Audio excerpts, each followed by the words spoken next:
What's up mga chikading? For today's video ay samahan niyo ko sa aming buwan ng wika edition. Let's start my day with a good morning day. Good morning mga chikading! So ngayon is morning. Good morning, chicken ding! So, una sa lahat guys is naubusan kami ng bigas. So, my father and my sister ay pumunta sa palengke. At ako ay nagmuni-muni, nagpapasalamat sa Panginoong Diyos. So, guys, pagdating nga pala nila ni Papa, pagbalik nga pala nila ni Papa, is of course, may dala na silang bigas. Bigas na 1 kilo lamang. Char!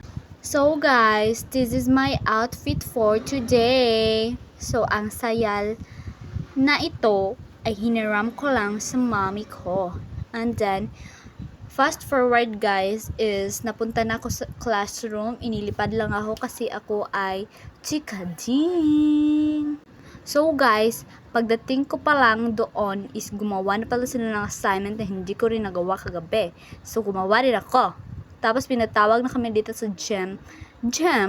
Kasi nga, nag-i-start na. Tapos napaupo na lang kami sa gilid kasi ang init. You know? Yeah.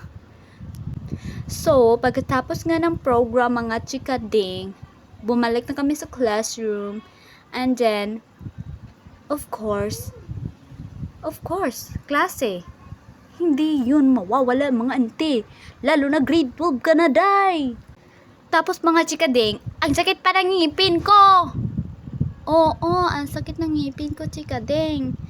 Tapos, dito naman sa part na to is magre-report yung grupo na yun.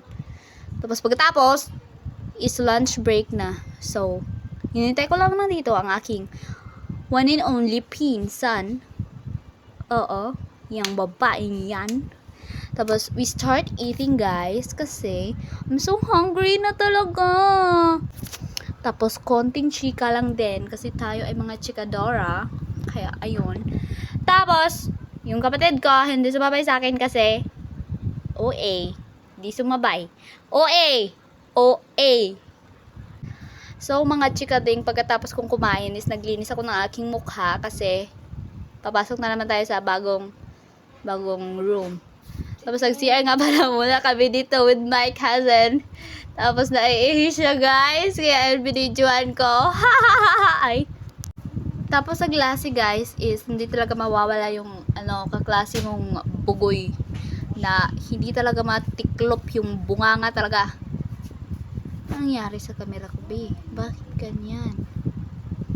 And then, pag next subject namin guys is meet my friend. Hindi ko alam, ang dilim pala. Hindi ko alam, ang dilim. Ay, hindi talaga. Tapos, yung iba naman dyan, busy sa kabebe time. Tapos, biglang tinawag ang pangalan ko. Kaya, napapresent na lang ako. And then, guys, hindi na kami magdi-discuss. Kaya, naglaro kami nitong, hindi ko alam kung anong tawag dito. Then, for the last subject is, hindi rin kami nagklase. Sana hindi na lang ako pumunta sa school. Pero, sayang rin yung points. So, ayun. Yun lang guys. Pauwi na kami ng cousin ko. Kami na lamang dalawa. Bye!